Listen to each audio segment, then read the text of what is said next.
Hello everyone, welcome to another episode of Sleep and Relax ASMR. This is episode 142. Time definitely flies because it feels like just yesterday I started this podcast, but here we are, 142 episodes later. It's amazing. Today I'll be reading the Wikipedia page for the band Breaking Benjamin. This was a special request from a fan a couple of months ago. I'd like to apologize to you for how long it took me to get to this episode, but I'm happy we could finally get to it, and I hope you enjoy it. For those of you unfamiliar with the series, I basically pick a place or a topic or a band or a person, whatever, on Wikipedia, and I literally, excuse me, my voice is a little weird today. I literally just read the Wikipedia page, and the purpose of the series is to learn something new together every time, and for some of you it'll be so boring you just kind of doze off and go to bed, but either way I think it's a win-win.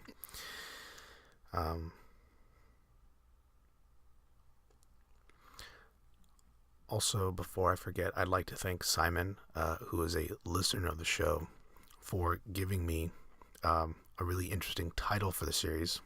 I've historically just called it Let's Read Wikipedia, which is kind of lame, but he gave the suggestion of calling it ASM aRticles. So, sort of play on words, ASM aRticles. And I think it's a really cool title or name for the series, because after all, I really am just reading a sequence or a collection of articles, right, on for the show. So, Simon, thank you very much for the suggestion. And I'm going to run with it because I think it's a really witty and creative title for the series. So without further ado, let's read the Wikipedia page for Breaking Benjamin in this rendition of ASM aRticles.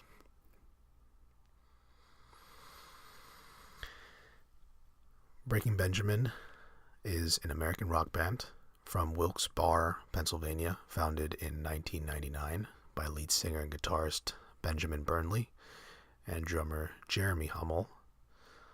The first lineup of the band also included guitarist Aaron Fink and bassist Mark Kaplaski. The lineup released 2 albums, Saturate in 2002 and We Are Not Alone in 2004, before Hummel was replaced by Chad Seliga in 2005. The band released 2 more studio albums, Phobia in 2006 and Dear Agony in 2009, before entering an extended hiatus in early 2010 due to Burnley's recurring illnesses. The release of a compilation album amid the hiatus, Shallow Bay, The Best of Breaking Benjamin in 2011, unauthorized by Burnley, brought about legal trouble within the band, resulting in the dismissal of Fink and Kaplaski.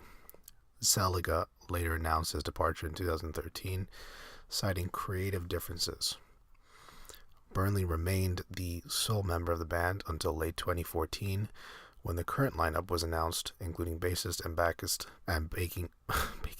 backing vocalist Aaron Brutch, guitarist and backing vocalist Keith Wallen, guitarist Jason Rauch, and drummer Sean Foist. The band afterward released Dark Before Dawn in 2015. I apologize for butchering some of these names. I know of the band, but I don't know anything about their history, so I'm reading all this for the first time and learning about it for the first time. Let's see here. Despite significant lineup changes, the band's musical style and lyrical content have remained consistent, with Burnley serving as a primary composer and lead vocalist since the band's inception.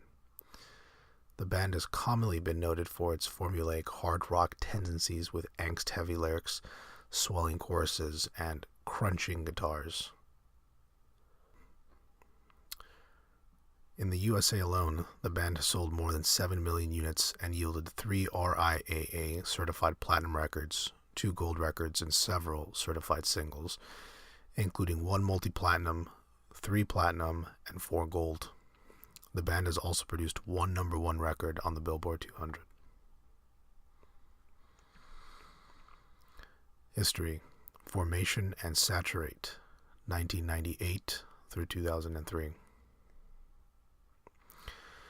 Benjamin Burnley was originally in a band named Breaking Benjamin in 1998 that played softer music such as Weezer and the Beatles covers, and was nothing like subsequent lineups.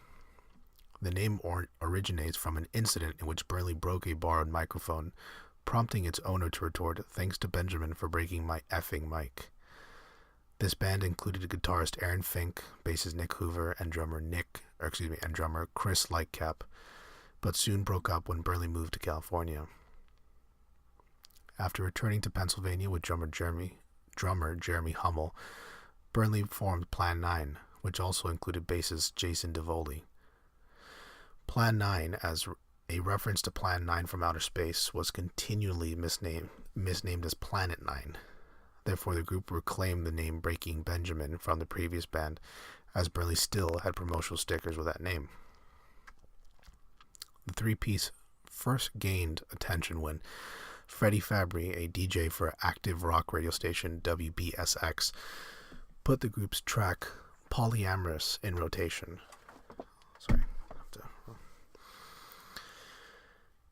Where did I left off here? After it became the number one requested track on the station, Fabry financed the recording of the group's eponymous EP, which sold all 2,000 copies that were printed in 2001. Jonathan Bug Price was credited on bass, replacing DeVoli. After growing dissatisfied with their previous band, former bandmate Aaron Fink and bassist Mark Kaplaski joined Breaking Benjamin. In early 2002, over a dozen record companies visited a two-night showcase where Breaking Benjamin was playing, and the group subsequently signed with Hollywood Records. Shortly afterward, Breaking Benjamin began recording their first full-length major label record, Saturate, which was released on August 7th, 2002, and produced by Ulrich Wild. It peaked at number 136 on the Billboard 200, and was later certified gold on September 25th, 2015. In early 2003, Breaking Benjamin participated in the Jägermeister music tour, then toured as a supporting act for Godsmack. Of the little media coverage received, Saturate garnered positive reception, with Jason Taylor from AllMusic stating that the album has serious potential to become one of 2002's most successful debuts, feeling that although it is repetitive and generic, it is undeniably addictive, ultimately scoring the album 2.5 out of 5. The disc received a favorable review from Schwegweb's Vin Cherubino, who noted, The music has just as much quality as any popular artist in the same genre. Influencers from bands such as Tool can be heard, making the music seem also familiar and palatable. We Are Not Alone, 2003 through 2005.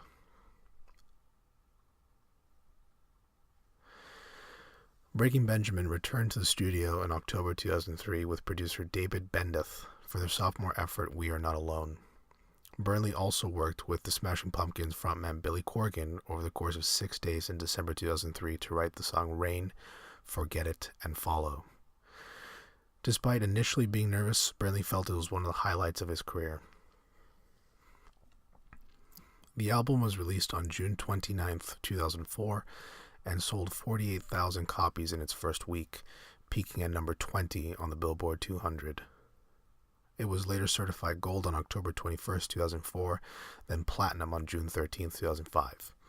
The record features singles such as So Cold and Sooner or Later, both of which peaked at number 2 on the mainstream rock songs chart. So Cold became a platinum single on September 25, 2015.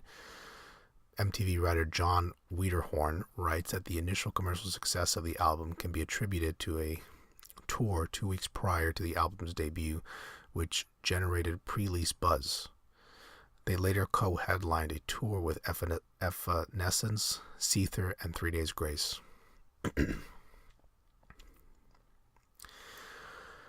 We Are Not Alone garnered mixed reviews. It was met with high acclaim from IGN's Colin Moriarty, who felt extremely satisfied, saying safely and confidently that it might be my personal favorite album of the year, giving it a score of 9.3 out of 10.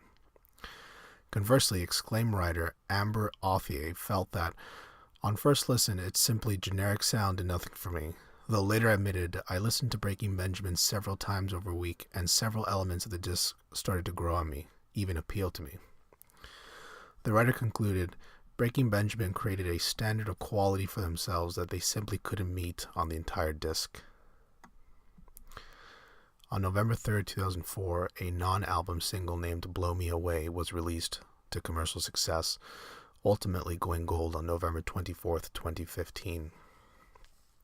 On November 23rd, 2004, Breaking Benjamin released the So Cold EP, which features live versions of the songs Away and Breakdown, a live acoustic version of So Cold, and studio acoustic recordings of Blow Me Away and Ladybug.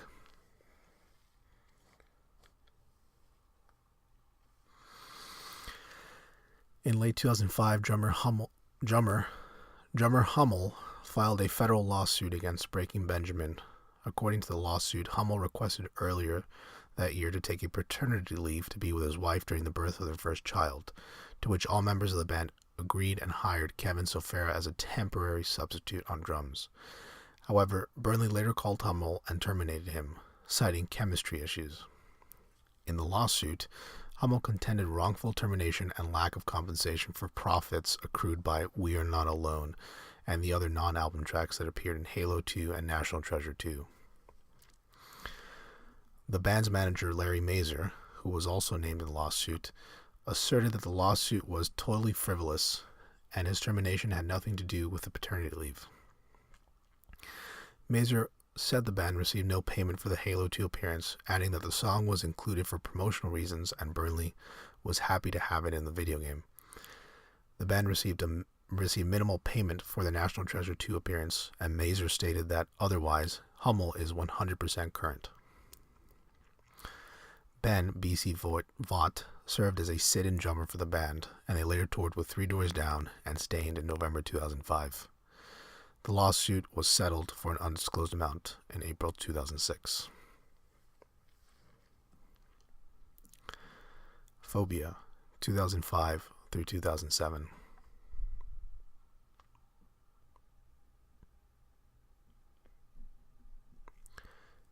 After the departure of Jeremy Hummel, Breaking Benjamin auditioned 15 drummers, of whom Chad Zeliga stood out for his ability as a stage performer and the fact that he had serious problem-solving skills, according to Burnley. The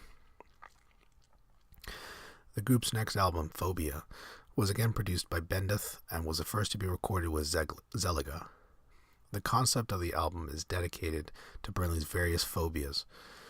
The cover of the album depicts a winged man suspended over a runway, which represents a singer's fear of flying. Burnley also suffers from death anxiety, a fear of the dark, driving anxiety, and hypochondriasis. Burnley cites his fear of flying as for why he did not perform overseas, saying, "I'll go as far as a boat will take me." Though, at the time, the band's record label had not facilitated travel by boat. Phobia's intro and outro tracks feature sound effects of an airport intercom, airplane turbulence, car doors, and crowd panic. Phobia was released on August 8th, 2006 to commercial success. The album sold more than 131,000 copies in its first week of sales and peaked at number 2 on the Billboard 200. It went gold on November 8th, 2006, then platinum on May 21st, 2009. Its lead single, The Diary of Jane, peaked at number 2 on the mainstream rock songs chart and was the fastest single added to radio playlists in the history of Hollywood records, later receiving a double platinum certification on November 24th, 2015. Breathe, the record's second single, spent 7 weeks at number 1 on the mainstream rock songs chart and went platinum on November 24th, 2015. The third single, Until the End, peaked at number 6 on the same chart and became a gold single on February 11th, 2014. In February 2007, in support of Phobia, AXS-TV, then known as HDNet, aired a 1-hour Breaking Benjamin concert from Stabler Arena in Bethlehem, Pennsylvania. The broadcast recording was included on the released Phobia DVD in April, billed as The Homecoming. A music video was created for Breathe, which was made from footage of the song's performance at the show.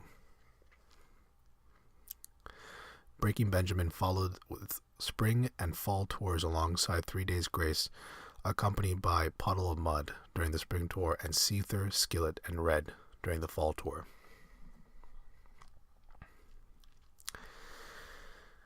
Phobia received mixed critical reception. It received praise for general composition and musicianship, but received criticism for lack of originality.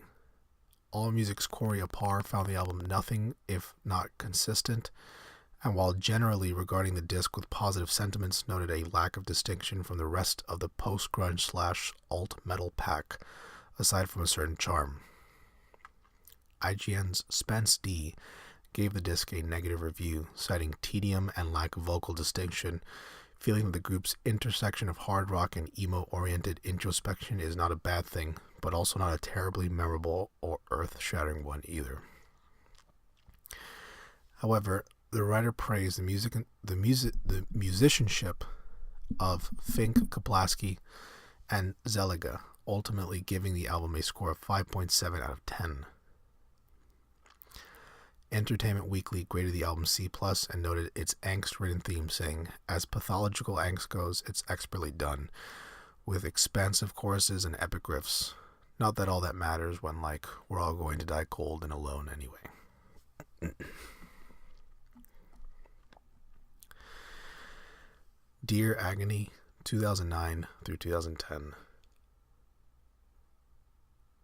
Breaking Benjamin began working on a fourth album titled Dear Agony in 2009. It was the first album Burnley wrote while completely sober. In 2007, Burnley experienced fatigue and phosphenes following 3 consecutive days of no sleep and heavy drinking, after which he decided to remain sober. Burnley acknowledged improved clarity and coherence within Dear Agony due to a sobriety. The album cover features Burnley's brain scan, representing the recurrent themes on Dear Agony related to the singer's chronic illnesses caused by alcohol consumption. Burnley collaborated with then Red guitarist Jason Rauch on various tracks for Dear Agony. The two equally wrote together songs Without You and Hopeless, and Rauch wrote the outro to I Will Not Bow, also helping write Lights Out.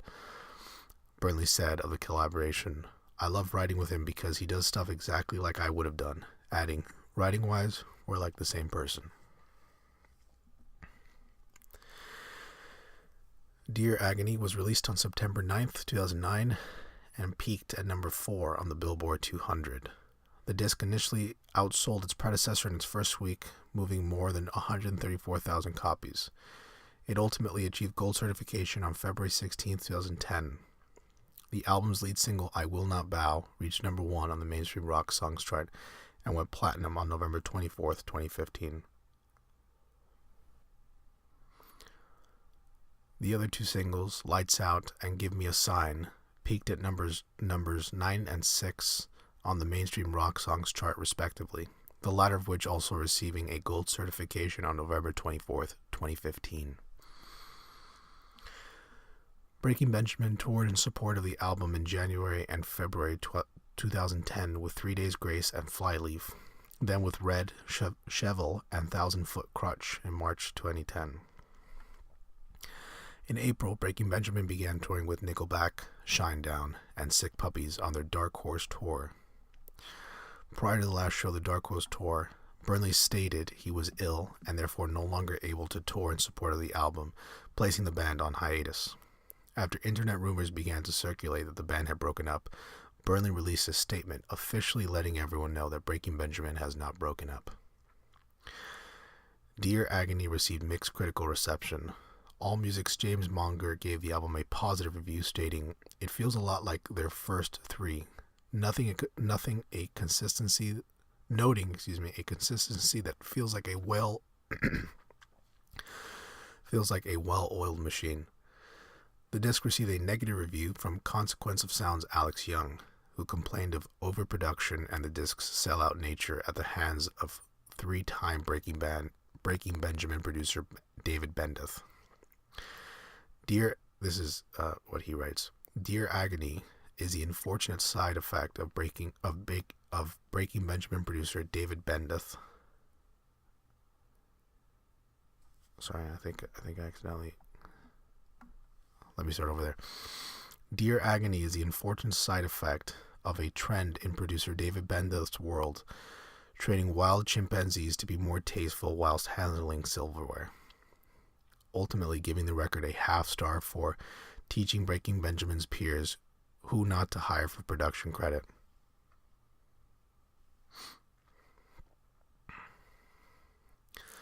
About Entertainment gave the record a mixed review, feeling that though it lacks the breakthrough singles of Phobia, Dear Agony does have its moments, adding frustratingly, Dear Agony never reaches greatness, settling for an admirable competency that's still the envy of many of their contemporaries. Hiatus and Shallow Bay, 2010 through 2013.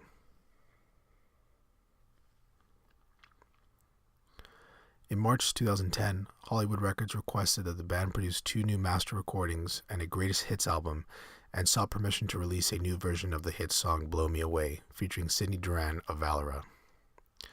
In May 2011, Fink and Kolpaski granted the records company request after they were offered a $100,000 payment. Burnley alleging that Fink and Kolpaski acted unilaterally on both the song remix and the compilation album, not informing him or the band's management, fired the two via email, demanding at least $250,000 in punitive fees and compensatory damages, as well as the exclusive right to the name Breaking Benjamin. Fink and Kolpaski's attorneys stated the two dispute. Sorry, I don't know why. I don't know if it's just that I'm reading a version that was edited poorly or what, but some of the structure is very strange. Fink and Kolpaski's attorneys stated the two dispute and strictly deny Burnley's allegations, instead asserting that a January 2009 agreement allowing Burnley to dismiss them for just cause was no longer valid because of the singer's status and indefinite hiatus. The case was ordered by a judge to arbitration. Burnley's attorney, Brian Kaplan, told the Associated Press, "The relationship between Mr. Burnley and the 2 other members of the band has ended. Mr. Burnley intends on moving forward using the name Breaking Benjamin, and the band will continue. It just won't continue in its prior configuration. He's not retiring." In August 2011, Hollywood Records scheduled the release of Shallow Bay, the Best of Breaking Benjamin compilation album, featuring every single from the band's catalog, including the remix of Blow Me Away. A 2-disc deluxe edition was released alongside it, with the second disc containing altered versions of B-sides and rarities. Burnley publicly opposed the album's release, saying content had been altered without his consent and did not meet his standards. Burnley later elaborated, saying that the rarities were taken off to his laptop without his consent and were intended for in-studio reference and not public release, but that he was otherwise content with previously released tracks on Shallow Bay. The album was released on August 16, 2011, and peaked at number 22 on the Billboard 200, also topping the Hard Rock Albums chart in 2011, 2012, and 2013. The disc received positive critical reception. The Daily Trojan's Krishna Jetty praised it for balance and a progressive retrospective history. AllMusic's Gregory Heaney felt similarly, saying Shallow Bay is a great jumping-on point for new fans, capturing the band at their height, delivering some of the best moments in one convenient package. For older fans, this collection may just serve as a reminder of a crucial turning point in Breaking Benjamin's career. In April 2013, Burnley announced that the dispute involving Fink and Kolpaski was resolved, and that he would retain the rights the right to continue the band under the name Breaking Benjamin. 3 days later, Zeliga announced his departure, citing creative differences. Return and Dark Before Dawn, 2014 through present. In August 2014, Breaking Benjamin announced via Facebook that the band reformed as a quintet with, except for Burnley, all new members, including Dear Agony co-writer Jason Rauch, guitar, originally from Red, Keith Wallen, guitar and backing vocals, originally from Adelita's Way, Aaron Brutch, bass and backing vocals, and Sean Foist, drums, originally from Picture Me Broken. Burnley said of the lineup, everybody that's in the band now is deliberately handpicked, noting that Keith Whalen and Aaron Brutch are really amazing singers. That's kind of what the band always needed. On March 18th, 2015, a new single entitled Failure, as well as a new album, Dark Before Dawn, were announced for release on March 23rd and June 23rd, respectively.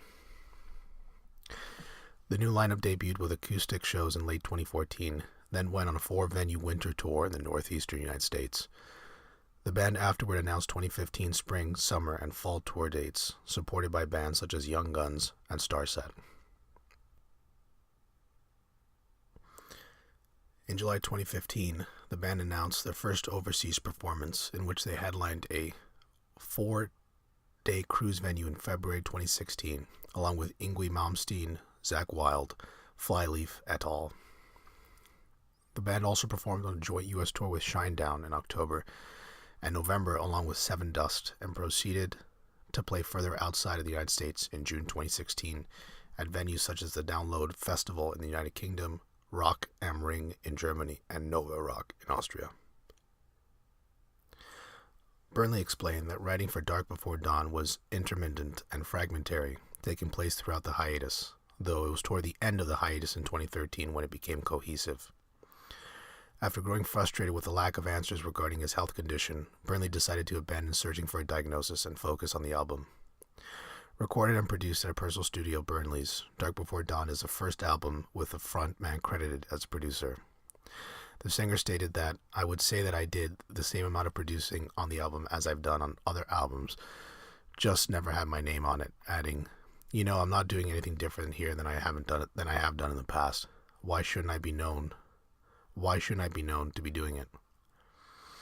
Within an hour of pre-order availability, Dark Before Dawn reached number 1 on the Rock Albums chart on iTunes and number 3 on the overall album chart.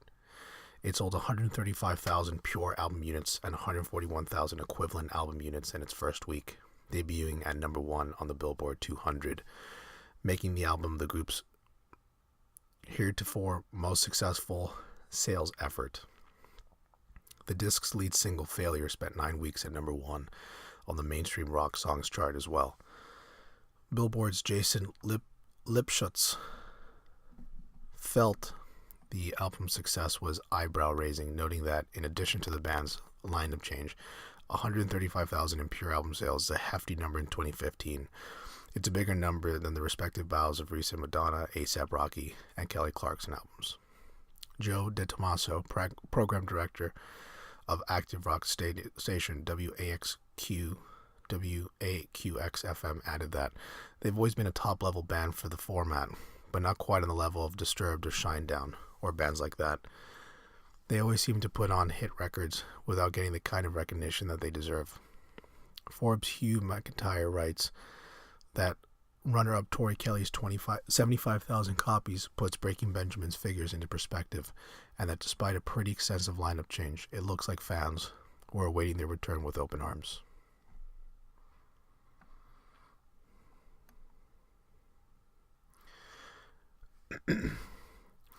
The album was met with mostly positive critical reception, many critics praising the album for staying true to the group's sound, though others criticized it for sounding too similar to previous material.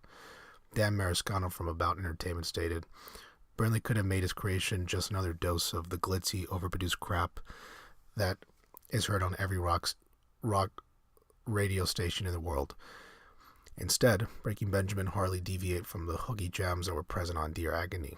Conversely, AllMusic's James Monger felt that it's too hard to conceal the fact that most of these songs are nearly interchangeable with the band's older material.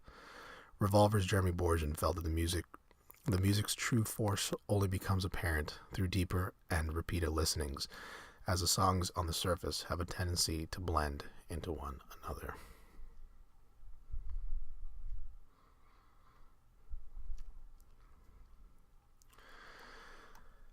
Characteristics.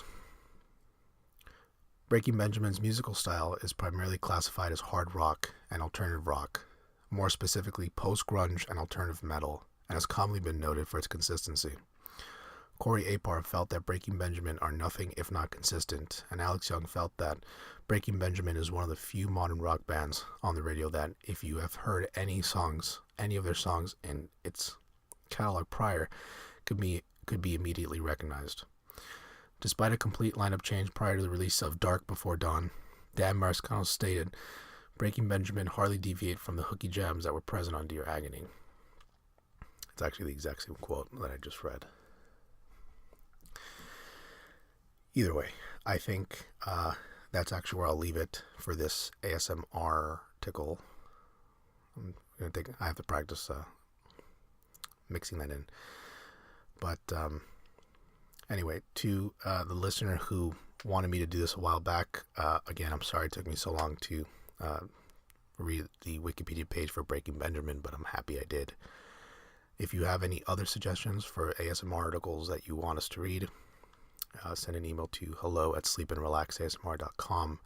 Check out our website, www.sleepandrelaxasmr.com. That's all for this episode. Thanks as always for listening, and take care.